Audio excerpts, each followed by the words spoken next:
ഇന്ന് നമ്മൾ ഡിസ്കഷൻ ചെയ്യാൻ പോകുന്നത് നമ്മളെ കോണ്ടാക്റ്റിനകത്തോട്ട് ഒരു നമ്പർ ഏറ്റവും എഫക്റ്റീവ് ആയിട്ട് നമ്മൾ എങ്ങനെ സ്റ്റോർ ചെയ്യുക എന്നുള്ളതാണ്.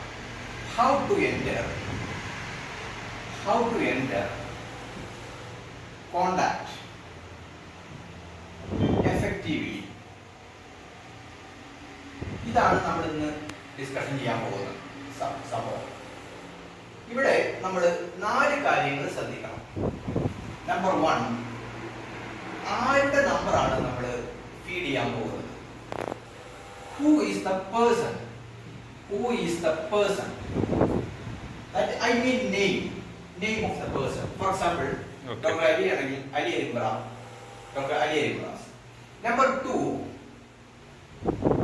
2, what is his designations.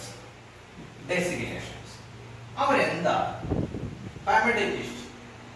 Number 3, who contacts you, the person. ആ വ്യക്തിനെ നിങ്ങൾ ആരാണ് കോണ്ടാക്ട് ചെയ്ത് തന്നത് എന്നുള്ളതാണ്. 4ാമത്തെ point, where are he or she from. അദ്ദേഹം എവിടെ നിന്ന് വരുന്നു എന്നുള്ളതാണ് ചോദ്യം.